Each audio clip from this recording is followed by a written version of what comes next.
አሰላሙ አሌይኩም ወረህመቱላሂ ወበረካቱ። ውድና የተከበራችሁ የቻናሌ ተከታዮች እንዴት ናችሁ?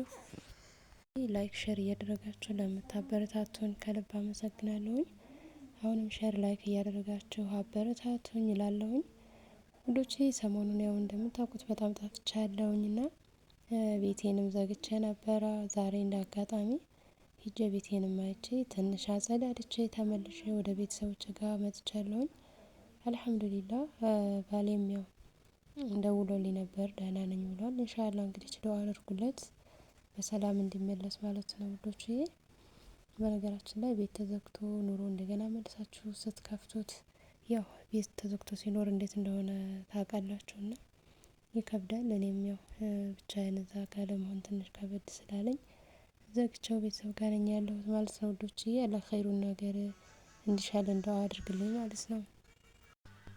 እና ውዶቼ አላህ ኸይሩን ነገር ይሻልን ኢንሻአላህ በሰላም የሚመለስ አላህ ያድርግልኝ።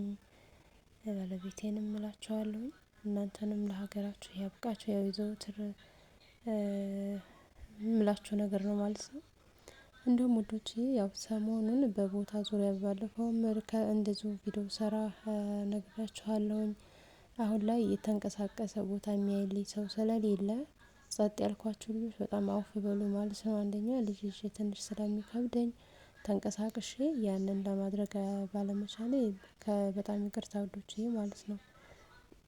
ከዛ በመቀጠል ኢንሻአላህ ነገሮች ይስተካከሉልኝና ለእናንተ ለማቅረብ እሞክራለሁኝ ማለት ነው። አሁን ግን ባለሁበት ታይም ላይ እንደዚህ እንትን ለማለት አልቻልኩም። ሳያስፈልጋል ልጅ የሚይዝላቸው በዛ ላይ ቦታውን ደግሞ ግዴታ ተንቀሳቅሰን ነው ሄደን የምናየው ቤት ድረስ መቼም ቦታ አይመጣላችሁም ታውቃላችሁና ያ አይነት ነገር ትንሽ ስላልተመቻቸልኝ ወደ እናንተም ጋር ልለቅ አልቻልኩም ማለት ነው። ኢንሻአላህ ነገሮችን አላህ እንዲያስተካክልልኝ ዱአ አድርጉልኝ። ባለቤቴም ወደዚሁ እንዲመለስ በዱአችሁ አትርሱኝ ማለት ነው በሰላም ኢንሻአላህ። ከዛ በኋላ ለእናንተ የምትፈልጉትን ነገር ለመልቀቅ እንሞክራለን ማለት ነው። አሁን ባለው ታይም ግን አብዛኞቻችሁ ያው የቦታ ጥያቄ ያጠየቃችሁኝ በውስጥ መስመር በጣም ይቅርታ አውፍ በሉኝ። ማለት እንደዚህ ወጣ ገባ ብዬ ቦታ ማየት ስላልቻልኩኝ ለእናንተ እንዲህ ነው ብዬ ማብራሪያ ወይም ደግሞ እንደዚህ ነው ቦታ አለ ብዬ ባለማቅረቤ በጣም ይቅርታ ማለት ነው ውዶቼ። ትንሽ አስቸጋሪ ስለሆነ ነው። ኢንሻአላህ ያው እንደነገርኳችሁ ነገሮቹ ተስተካክለው አላህ ሱብሃነሁ ወተዓላ ባለቤቴንም በሀገሩ አምጥቶልን ለእናንተ ማንኛውንም መረጃ ለማቅረብ ባላህ ፈቃድ ዝግጁ እንሆናለን ማለት ነው። ያው ሰው ልጅ መቼም እንሞታለን አይልም እቅድ ነው የምንይዘውና ባላህ ፈቃድ ኢንሻአላህ እላችኋለሁኝ ውዶቼ። ያው አብዛኞቻችሁ ሜሴጅ ላይ ስላስቀመጣችሁልኝ ያላችሁ ጸጥ ያልኳችሁ ስላላችሁ እንዳትቀየሙኝ ውዶቼ። ይሄንን ቪዲዮ ይደርሳችኋል ብዬ አስባለሁኝ።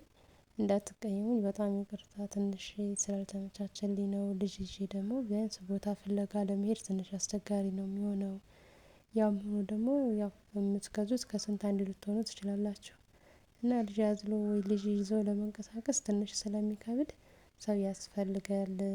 እና ኢንሻአላህ ባለቤቴን በሰላም ተመልሶልኝ እንደነገርኳችሁ ለእናንተ ለማቅረብ እንሞክራለን ማለት ነው። እና ውዶቼ በሰሞኑን ደግሞ እንደዚሁ ይሄን 2 ቀን ማለት ነው ብቻ አልሐምዱሊላህ ክፉ ነገር ከባድ ነውና ለቤተሰቦቻቸውም እንደውም መጽናናቱን እመኛለሁኝ። አብዛኞቹ ስደት በመንገድ ላይ ብዙ ህይወታቸው ያለፉ አሉ።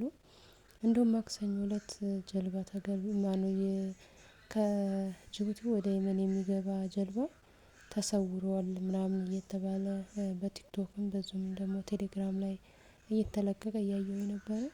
በጣም ከባድ ነው እውነቴን ነው የምላችሁ እኔ ለጠላቴም አልመኘውም። ሰው ወጥቶባችሁ ደግሞ በጣም ሀሳብ ሰቀቀኑ ራሱ እዛው ነው የሚያደርሳችሁ።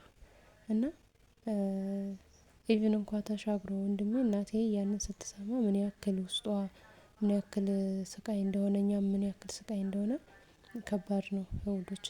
አላህ መቼም በህይወትም ያሉትን አላህ ሱብሃነሁ ወተዓላ ወይ ወደ ሀገራቸው ወይም ወደፊትም ከሆነ አላህ መልካሙን ነገር እመኝላቸዋለሁኝ። እንደውም ደግሞ በህይወት ለሌሉት ደግሞ አላህ ይማራቸው እንደውም ቤተሰቦቻቸውን መጽናናት ይስጣቸው ነው የምንለው። ሌላ ምን እንላለን ከባድ ነው። እውነት በጣም ከባድ ነው። ሰው ወጥቶባችሁ የምታውቁት ታውቁታላችሁ።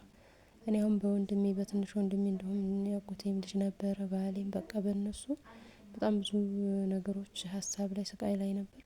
አልሀምዱሊላህ ሁሉም አሁን ድምፃቸውን ሰምተናል።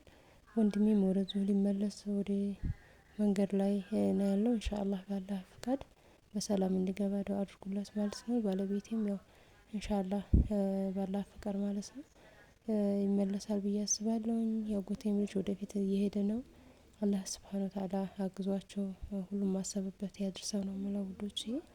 ይሄን ይመስላል እንግዲህ ዛሬ እንደምታዩኝ ቤቴን አይቼ ጎብኘት አድርጌ ያው ቮይስም እንዲሁም ደግሞ በሪከርድ ማነው በቪዲዮ መግባት ስላልቻልኩኝ በቮይስ ነው እያረኩላችሁ ያለሁት ማለት ነው። ውዶቼ ቤቴን ዘግቼ ዛሬ እንዳጋጣሚ እስኪ አያት ብዬ አያት አድርጌ ልምጣ ብዬ ያው ተከራይ አለ ታውቃላችሁ አከራይቻለሁኝ አንዱን ክፍል ግን ያው ቢሆንም መሰለል ማየት ደግሞ ግድ ይላልና ዛሬ ሄደት ብዬ አይቼ መጣሁኝ እላችኋለሁኝ ውዶቼ። ላይክ ሸር አድርጉ። ሰላም አለይኩም ወራህመቱላሂ ወበረካቱ